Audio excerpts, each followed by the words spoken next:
اعوذ باللہ من الشیطان الرجیم بسم اللہ الرحمن الرحیم اللہم صلی علی سیدنا و مولانا محمد و علی آل محمد کما صلیت علی ابراہیم و علی آل ابراہیم انکا حمید مجید اللہم بارک علی محمد و علی آل محمد کما بارکت علی ابراہیم و علی آل ابراہیم انکا حمید مجید۔ السلام علیکم، امید کرتا ہوں آپ سب خیریت سے ہوں گے۔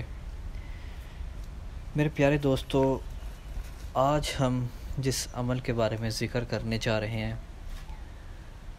وہ ہے رزق میں تنگ دستی، رزق کی بندش، یا رزق کے متعلق جو بھی ہے۔ آپ کا رزق آپ کا بند ہو چکا ہے، آپ کی رزق میں برکت نہیں ہے، اس بارے میں آج ہم آپ سے ڈسکس کریں گے۔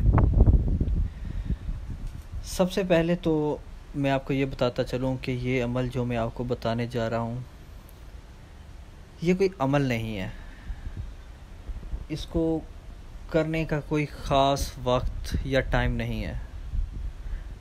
اس کو آپ عام الفاظ میں ایک عادت کہہ سکتے ہیں کہ یہ ایک عادت ہے جو آپ کو اپنانی ہے، اور آپ کو پتہ ہے ایک مرتبہ جو عادت انسان کی بن جاتی ہے پھر وہ چھوٹتی تو ہے نہیں، اس لیے ہم نے اس کو اپنی عادت بنانا ہے۔ یہ عمل اتنا آزمودہ عمل ہے کہ میں نے جن کو بھی بتایا ہے یہ عمل، اللہ کے فضل و کرم سے آج وہ مالا مال ہے۔ یہ عمل ہمارے پیارے نبی حضرت محمد صلی اللہ علیہ وآلہ وسلم کا بتایا ہوا عمل ہے، نبوی عمل ہے یہ، اور ہم سب مسلمان ہیں، اور مسلمان ہونے کے ناطے ہم پہ یہ فرض ہے کہ ہم اپنی دین کی بات پہ عمل کریں، اور حضرت محمد صلی اللہ علیہ وآلہ وسلم کا بتایا ہوا یہ عمل ہے تو پھر یہ تو حق ہے، یہ تو سچ ہے، یہ تو کبھی جھوٹا ہو ہی نہیں سکتا، اور اس میں ناکامی کے کوئی چانس ہے ہی نہیں۔ جس نے بھی اس عمل کو کیا ہے اللہ پاک نے اسے بہت نوازا ہے، اسے غنی کر دیا، مالا مال کر دیا۔ بہت ہی چھوٹا سا، بہت ہی مختصر سا عمل ہے، اس عمل کو بس آپ نے اپنی عادت بنا لینا ہے۔ میں خود بھی اس عمل کو کر رہا ہوں، اور شکر الحمدللہ اللہ پاک نے اپنے خزانہ غائب سے مجھے اس انداز سے میری مدد کی ہے، اس انداز تک مجھ تک رزق پہنچایا ہے، اور اپنے خزانہ غائب سے مجھے اتنا عطا کیا ہے کہ میں کبھی سوچ بھی نہیں سکتا تھا۔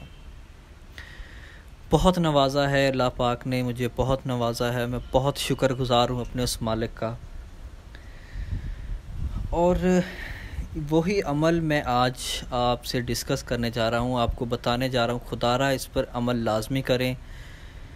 اگر آپ رزق کی بندش میں پھنسے ہوئے ہیں، رزق کی تنگ دستی میں پھنسے ہوئے ہیں، تو اس عمل سے بہتر آپ کو کوئی چیز نہیں ملے گی۔ اور خدا را چھوڑ دیں ان جعلی پیروں، جعلی فقیروں کے پاس جانا، کالے علم کروانا، کچھ نہیں ملتا ان سے سوائے جہنم اور گناہوں کے۔ کچھ دن پہلے کا ایک واقعہ آپ کو سناتا ہوں کہ میرے پاس ایک آدمی آیا، اور وہ مجھے اپنا ایک واقعہ بیان کر رہا تھا، اور واقعہ بیان کرتے ہوئے وہ خود بھی بہت شرمندہ ہو رہا تھا۔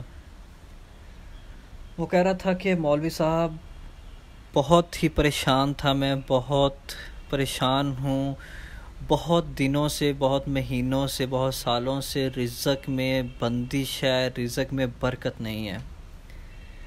اور پھر مجھے کسی نے ایک کالے علم، کالے جادو جو تعویذ وغیرہ کرتے ہیں، جعلی پیر فقیر وغیرہ، ان کا ذکر کیا، تو میں ان کے پاس گیا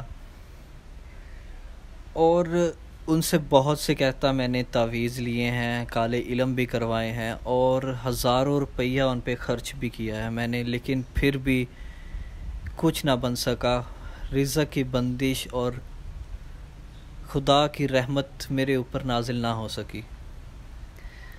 تو میں نے اس کو عرض کیا کہ میرے پیارے بھائی، سب سے پہلے تو آپ نماز کی پابندی کریں اور اپنے اللہ پاک سے توبہ کریں، اس سے معافی مانگے کہ جو غلطیاں کوتاہیاں آپ سے ہو گئی ہیں اللہ پاک ان کو معاف فرما دیں۔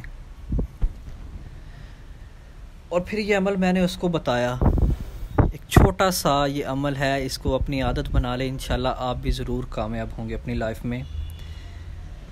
اور کل یا پرسوں کی بات ہے، وہ آدمی اچانک سے مجھے پھر راستے میں ملا اور اس نے مجھے بتایا کہ قاری صاحب آپ نے جو عمل مجھے بتایا تھا میں نے وہ اسی دن سے شروع کر دیا، اور الحمدللہ اللہ پاک نے مجھے اب اتنا نواز دیا ہے کہ میری رزق کی بندش ختم ہوگی۔ مجھے خود سمجھ نہیں آتی کہ مجھے اللہ پاک کس کس انداز سے اور کس کس طریقے سے نواز رہا ہے۔ وہ کہتا میں بہت شکر گزار ہوں آپ کا بھی، اپنے رب کا بھی۔ میں نے کہا کہ میرے بھائی میرا شکر ادا کرنے کی ضرورت نہیں ہے، اپنے رب کا شکر ادا کریں جس نے آپ کو نوازا ہے اور جس نے آپ کو معاف فرما دیا اور اپنی رحمت سے آپ کو، اپنے خزانہ غائب سے آپ کو عطا کر رہا ہے۔ تو چلتے ہیں اس عادت کی طرف جو آپ نے اپنانی ہے۔ اب جب بھی آپ گھر سے باہر جائیں کہیں اور واپس گھر آئیں، گھر میں داخل ہوتے ہی چاہے گھر میں کوئی ہو یا نہ ہو، آپ نے یہ عادت بنا لینی ہے اور آپ نے ایسا کرنا لازمی ہے۔ گھر میں داخل ہوتے ہی آپ نے سب سے پہلے کہنا ہے السلام علیکم۔ اس کے بعد اونچی آواز میں، دھیمی آواز میں یا منہ کے اندر جیسے بھی آپ پڑھنا چاہے بسم اللہ پڑھنی ہے آپ نے، اور اس کے بعد سورہ اخلاص ایک مرتبہ پڑھنی ہے۔ سورہ اخلاص پڑھنے کے بعد آپ نے درود شریف پڑھ لینا ہے۔ بس یہ چھوٹی سی عادت جب بھی گھر میں داخل ہوں، دن میں 1 مرتبہ ہوں، 2 مرتبہ ہو، 1000 مرتبہ ہو، جب بھی گھر میں داخل ہوں اس عادت کو آپ نے اپنا لینا ہے۔ اور یہ الفاظ جو السلام علیکم سب سے پہلے آپ نے کہنا ہے، اس کے بعد بسم اللہ پڑھنی ہے، پھر سورہ اخلاص اور آخر میں درود شریف پڑھ لینا ہے آپ نے۔ بس یہ کام کرنا ہے اور پھر دیکھنا اللہ پاک آپ پہ رزق کے دروازے کیسے کھولتا ہے۔ آپ کو خود سمجھ نہیں آئے گی کہ اللہ پاک کس کس انداز سے اور کس کس طریقے سے آپ کو نواز رہا ہے۔ دعاؤں میں یاد رکھیے گا اور اس عمل کو ضرور کیجیے گا، اور اپنے دوستوں میں بھی، آگے بھی اپنے رشتہ داروں عزیزوں میں بھی شیئر کیجیے گا، تاکہ رزق کی بندش اور تنگ دستی سے سبھی آزاد ہو سکے اور نبوی طریقے کو اپنا کر اپنی زندگی کو خوشحال بنا سکیں۔